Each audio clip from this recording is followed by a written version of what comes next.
DMTV Info, votre chaîne d'information en temps réel. La politique, la santé, le sport, les faits de société, la musique, les rumeurs et bien plus encore. Vous découvrirez cela dans notre chaîne DMTV Info.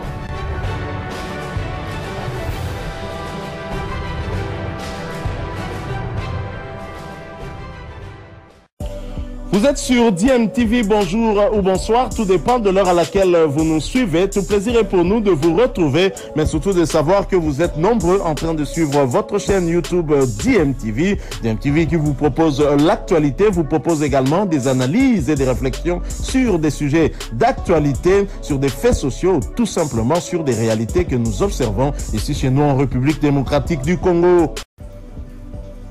Nous fondons une nouvelle expérience politique sur le seul pilier de l'idéologie fondée sur la démocratie, le bien-être intégral de l'homme dans un environnement sain et le bannissement de la domination d'une infime minorité au pouvoir qui accapare les richesses du pays au détriment de la majorité de la population. C'est une fondation basée sur l'idéologie et la justice sociale. C'est la rupture. C'est le combat pour l'instauration d'un nouveau système à visage social de la gauche. Que chacun les comprenne donc, cette initiative est une déclaration de guerre à l'ordre ancien. Votre présence ici n'est pas un acte de courtoisie, c'est un engagement. C'est le signal que vous comprenez la gravité de l'instant et que vous êtes prêts à accompagner cette révolution qui s'annonce. Aujourd'hui, la coalition de la gauche congolaise fait son apparition. Non pas dans les tumultes préélectoraux habituels, mais dans un temps résolument non suspect. Nous ne sommes pas une énième plateforme dictée par des ambitions personnelles ou des calculs politiciens à court terme. Non.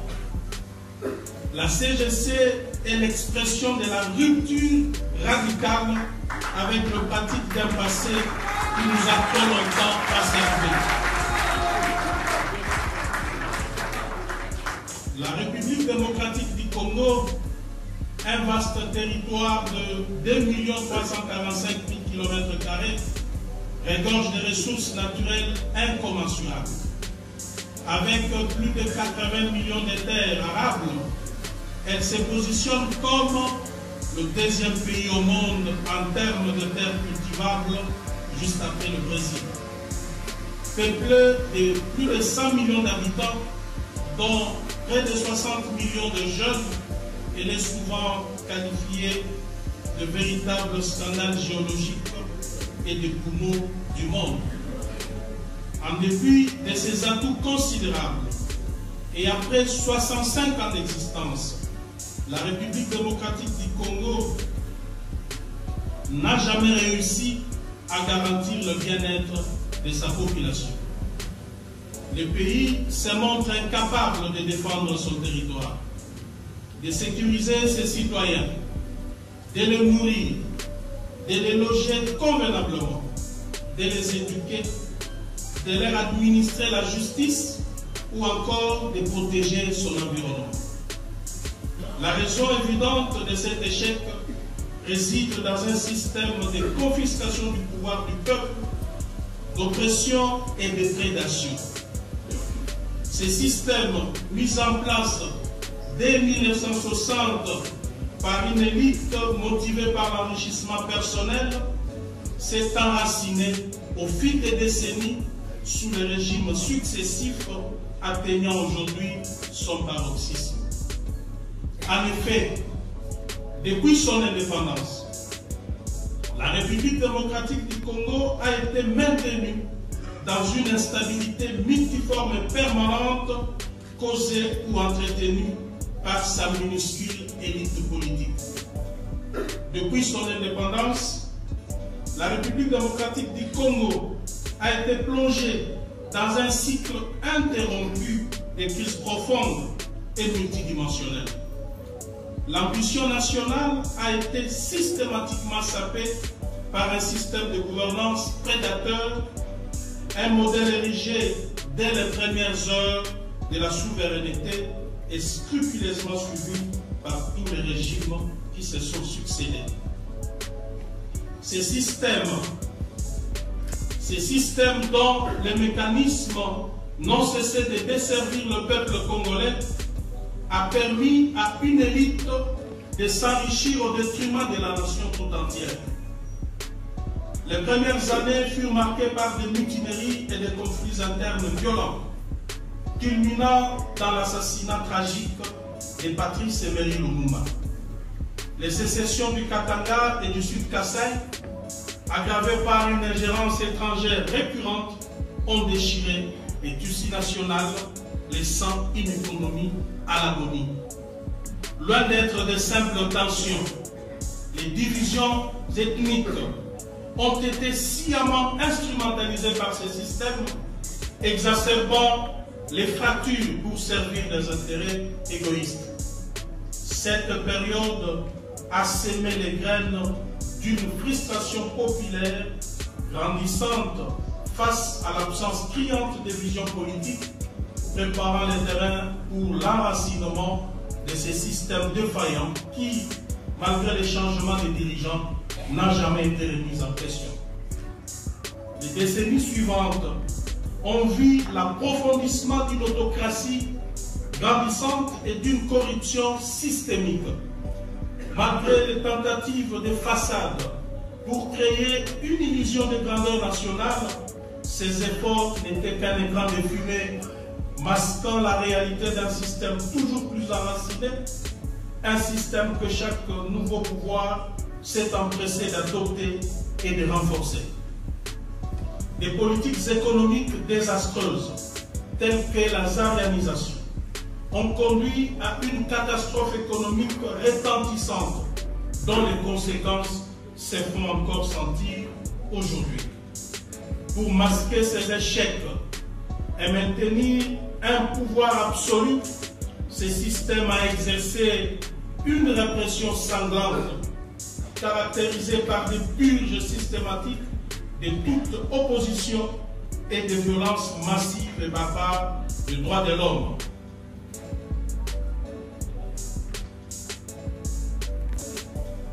L'extravagance obscène et la corruption effrénée, piliers de ces systèmes, ont gangréné chaque strate de la société, détournant les richesses nationales au profit d'un petit groupe d'individus. Même face aux pressions internationales, les ouvertures vers le multipartisme se sont souvent avérées n'être qu'une parodie démocratique, une ultime tentative désespérée de maintenir le système en place.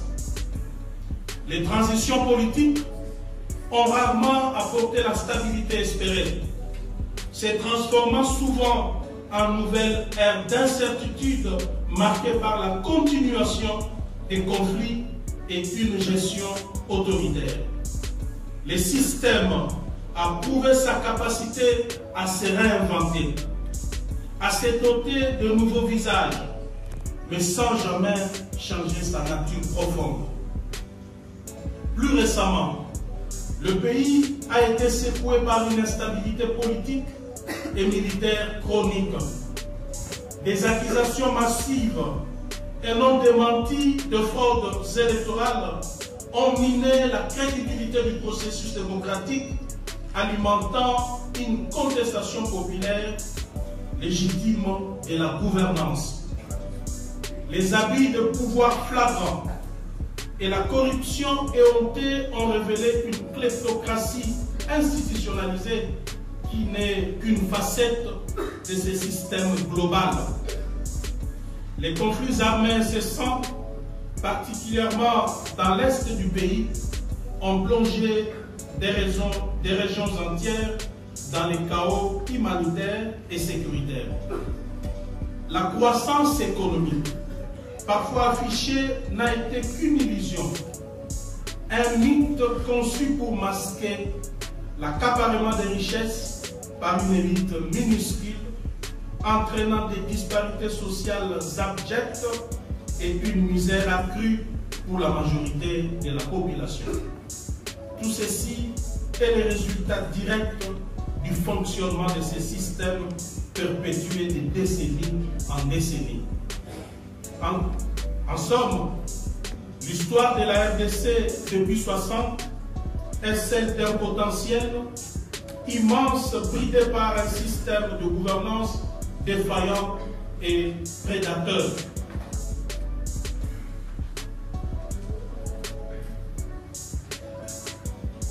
Les caractéristiques principales des méfaits ont persisté, prouvant la résilience de ces systèmes.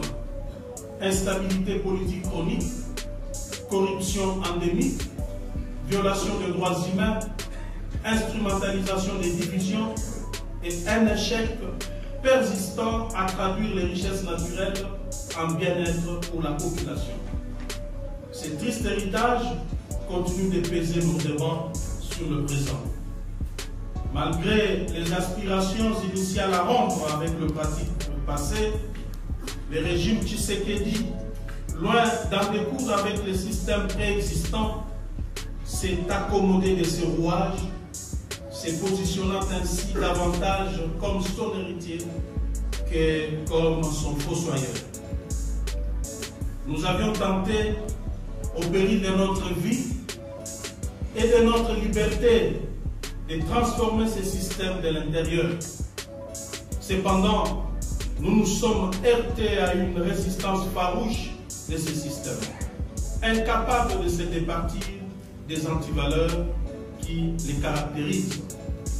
Face à cette réalité implacable, la solution se conjugue en un seul mot: la rupture.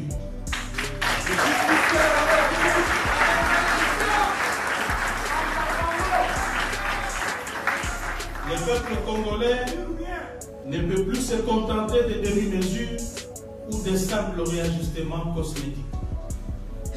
C'est pour répondre à cet impératif catégorique et salvateur des ruptures avec ces systèmes d'oppression et pour satisfaire aux besoins d'un système nouveau fondé sur des valeurs essentielles telles que la place prépondérante des hommes et des femmes congolaises au cœur du système, la démocratie, la justice sociale, la répartition équitable des richesses du pays, le travail pour tous, l'égalité et la protection de l'environnement, que nous nous sommes rapprochés pour créer la coalition de la gauche congolaise.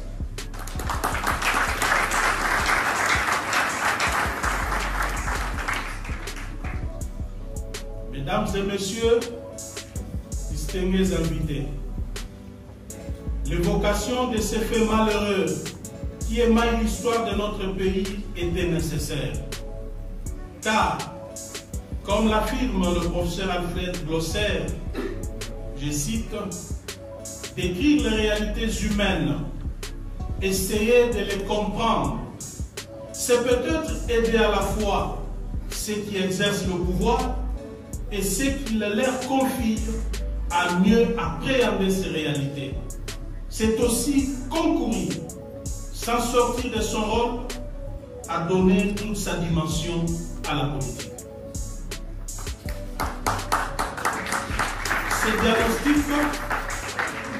Ces diagnostics nous obligent à faire un constat accablant: l'échec de l'ensemble de notre classe politique.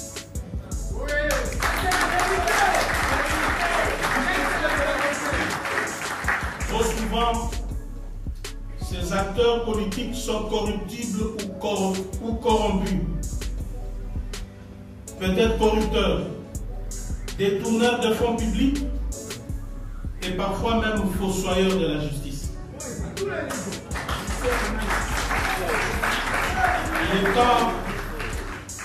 Il est temps de s'arrêter et de déclarer « ça suffit ».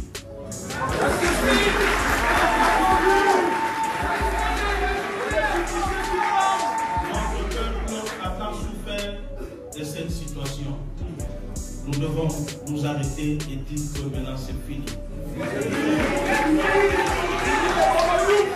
C'est pourquoi nous en appelons à une véritable remise en question de l'ensemble de la classe politique congolaise. Il est essentiel aujourd'hui de réfléchir à la réelle contribution, à l'impact concret que les innombrables partis et plateformes politiques ont apporté à notre pays depuis 60 ans.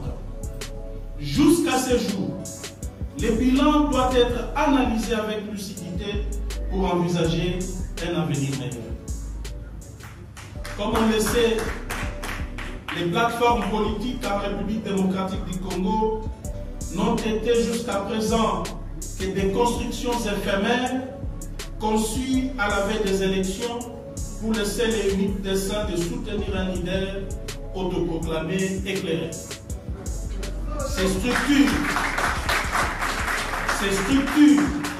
érigées dans l'urgence et dépourvues de toute conviction idéologique profonde sont dissoutes aussi vite qu'elles sont apparues, laissant derrière elles un sillage d'opportunisme et de déception. Elles incarnent, ces structures politiques incarnent la faillite d'une classe politique incapable de s'élever au-dessus des ambitions personnelles et des calculs électoralistes. Fort de ce diagnostic, basé sur l'expérience dans notre pays, la CGC n'est pas une énième plateforme politique dictée par des ambitions personnelles ou des calculs politiciens à court terme venus s'ajouter aux centaines existantes. Non, elle est plutôt l'expression de la rupture radicale avec les pratiques d'un passé qui nous a trop longtemps asservis. Nous naissons des profondeurs de la société congolaise. En dehors des sentiers battus, loin des salons où se décident les destins du peuple sans le peuple, nous sommes l'antisystème par excellence.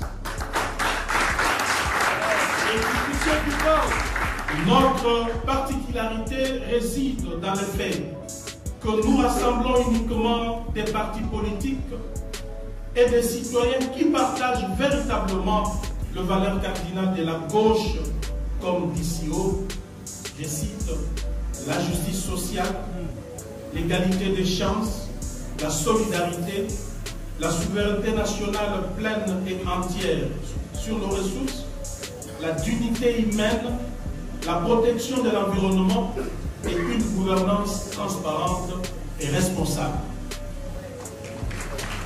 La CGC ne se construira pas autour d'un homme providentiel, mais plutôt autour d'un leadership crédible, visionnaire, fondé sur une idéologie claire et d'un programme de gouvernance concret.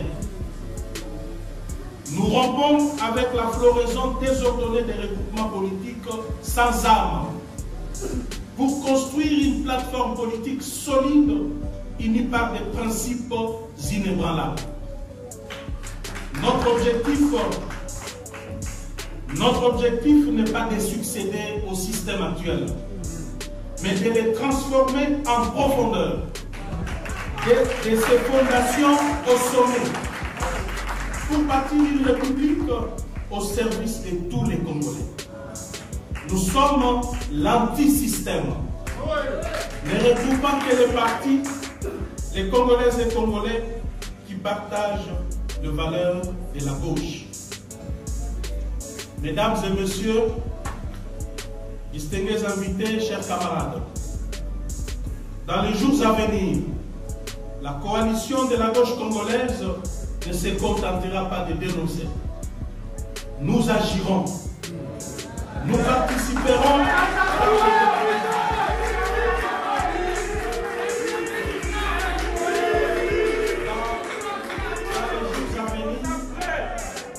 la coalition de la gauche congolaise ne se contentera pas de dénoncer. Nous agirons.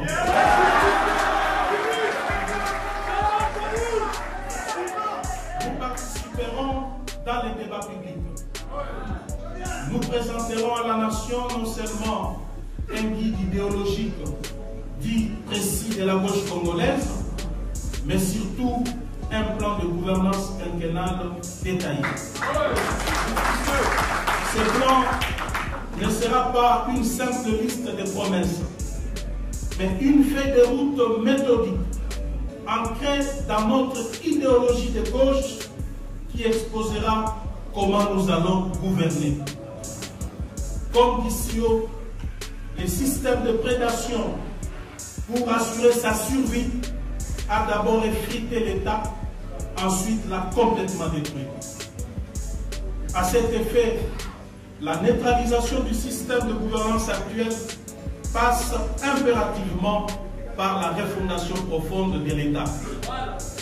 Nous concevons l'État comme une superstructure essentielle, sans laquelle aucun changement majeur ne peut être envisagé. Il s'agit ici de l'État dans sa dimension cosmogonique, c'est-à-dire doté de l'ensemble de ses capacités anticipatives, défensives et réactives. À cet effet, 6 piliers fondamentaux, l'armée, la police, les services de sécurité, la justice, l'administration publique et la diplomatie constitueront sa partie métaphysique. Compte tenu de sa position géostratégique et fort d'une expérience malheureuse des 30 ans d'instabilité des conflits armés, souvent provoqués par certains de nos voisins, nous déploierons tous les efforts nécessaires pour bâtir une armée forte, disciplinée et bien équipée.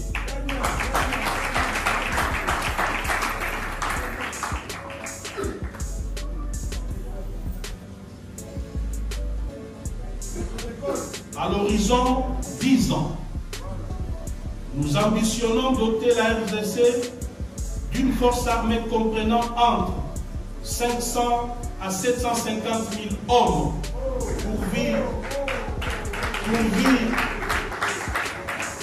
pourvus d'une logistique militaire tactique de pointe. Notre objectif est de construire un État pacifique et hospitalier en plein cœur de l'Afrique, mais doté d'une doctrine militaire ferme. Je cite: tout acte ou déclaration d'un État voisin susceptible de menacer notre indépendance, notre souveraineté, ou la paix et la sécurité de notre peuple sera considéré comme une déclaration de guerre.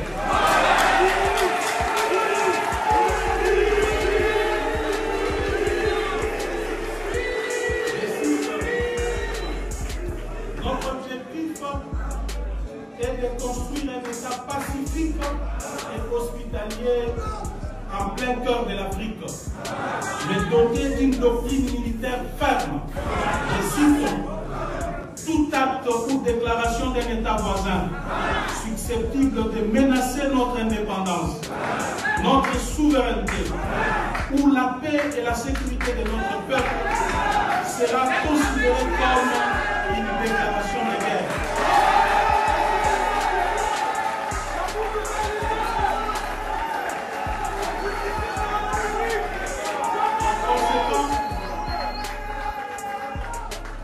Par conséquent, la RDC sera dans l'obligation de mener des attaques préventives pour défendre son territoire et sa population.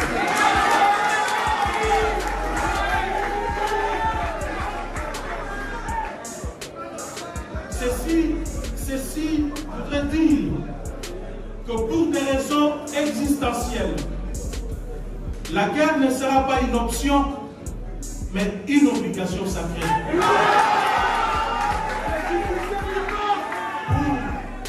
Pour y parvenir, la RDC doit acquérir à l'horizon 30 ans les armes stratégiques. Mesdames et messieurs, distingués invités, chers camarades, chaque aspect de la vie de notre nation sera abordé avec des propositions claires et des méthodes éprouvées.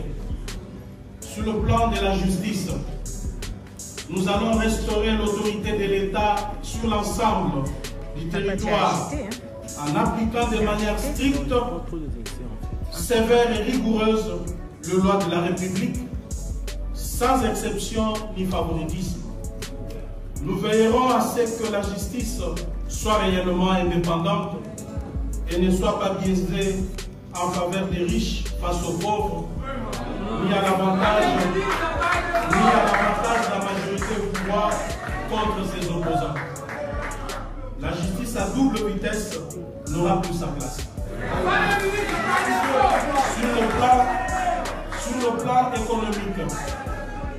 Sur le plan économique, nous allons promouvoir l'économie sociale de marché pour une croissance inclusive, la diversification et l'industrialisation de notre économie. Cela inclut la transformation locale de nos matières premières, la promotion des PME avec un accès facile au crédit,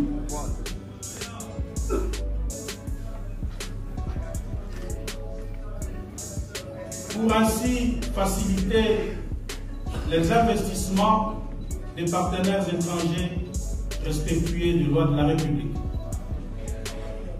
Distingués invités, chers camarades, tant que la classe politique en général et les gouvernants en particulier ne se poseront pas la question suivante: que faisons-nous de nos ressources minières? Tant que l'homme politique congolais ne se posera pas cette question, si nos minerais ne sont destinés qu'à être vendus à l'état brut, permettant aux dirigeants de s'en partager le prix, de les blanchir dans des paradis fiscaux ou encore d'investir dans des projets immobiliers à Dubaï et ailleurs, alors le Congo est maltraité. Pour que le Congo emprunte réellement la voie du changement et du développement, nous devons transformer localement nos matières premières, leur donner de la valeur ajoutée et favoriser la création d'emplois durables et l'industrialisation de notre pays. Pour y parvenir, nous allons 1. Appliquer un taux fiscal unique réduit à 10% pour ceux qui produiront pour la consommation des Congolais. 2. Appliquer une exonération totale d'impôts et taxes pour tout produit transformé localement destiné à l'exportation. 3. Appliquer un taux douanier élevé sur tous les produits importés qui font partie des produits transformés localement pour protéger la production locale. 4. Imposer une taxe de transformation sur les minerais exportés sans valeur ajoutée locale. 5. Enfin, encourager le partenariat industriel pour transformer les lithium, les cuivres, les cobaltes chez nous.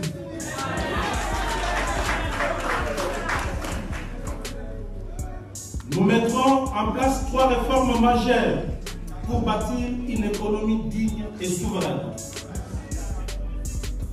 Premièrement, nous imposerons la budgétisation zéro. Ceci voudrait dire que chaque franc public dépensé devra être mérité.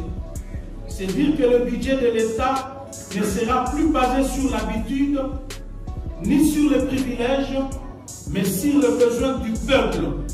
Ceci sous-entend zéro dépense reconduite automatiquement.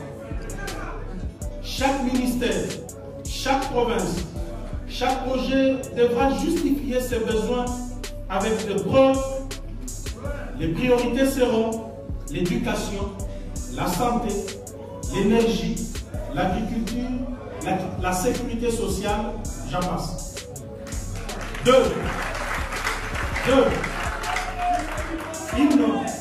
Une fiscalité juste, simple et numérique pour relancer la production.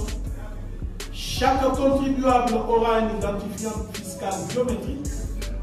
Fini les doublons, les fraudeurs et les fictifs. 3.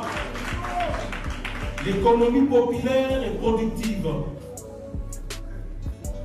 Chaque Congolais vivra de son travail, car nous croyons à la force des bras et des idées congolaises et non aux aides étrangères.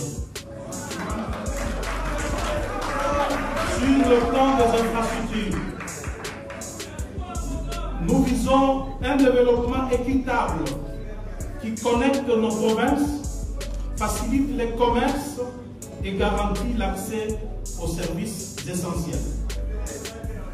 Sur le plan social, nous mettrons en place des programmes sociaux spécifiques, bien planifiés, pour des catégories de personnes bien identifiées.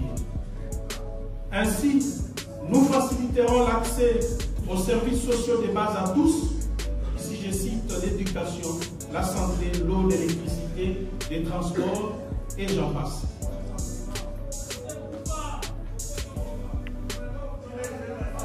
Sur le plan diplomatique, nous allons mener une politique étrangère souveraine, respectueuse de nos intérêts nationaux et œuvrant activement pour la paix et la coopération régionale.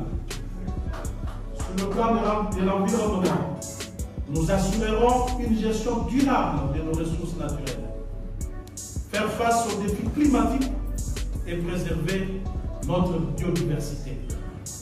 Sur le plan de l'administration, nous allons procéder à l'organisation du recensement général de la population et du patrimoine, tant des personnes physiques que morales privées, ainsi qu'à l'audit du patrimoine public et privé de l'État. Enfin, de constituer un fichier national intégré au service du développement et de la sécurité nationale. Cette démarche permettra également de dématérialiser notre administration, la rendre plus flexible et lui conférer le moyen de conduire la RDC vers l'émergence. Ce plan de gouvernance sera le reflet de notre engagement à répondre à toutes les questions de société sous le prisme de l'idéologie de la gauche. Il constituera le contrat social que nous proposons au peuple congolais, un contrat de confiance, de justice et de progrès. Mesdames et messieurs, distingués invités, chers camarades, comme vous le savez, la partie orientale de notre pays est actuellement en proie à la guerre, nous imposée par un État voisin, le Rwanda. Membre de l'ONU, de l'Union africaine et des organisations sous-régionales. Cet acte n'est ni moins ni plus une agression. Défini par la Charte des Nations Unies à son article 39 comme acte perturbateur de la paix et la sécurité internationale, ainsi que d'autres instruments juridiques internationaux. Face à cette situation humiliante qui menace notre existence en tant qu'État-nation, on aurait voulu voir le pouvoir en place agir avec fermeté face à ces petits pays qui ne fait que verser le sang des Congolais, et cela conformément à l'article 51 de la Charte des Nations Unies qui encourage les États à user de leurs droits naturels de légitime défense lorsqu'ils font l'objet d'une agression armée. Ce n'est pas la force du Rwanda qui nous a servi, ce n'est pas parce que le Rwanda est fort, mais bien les systèmes de prédation érigés en RDC qui nous a rendus faibles.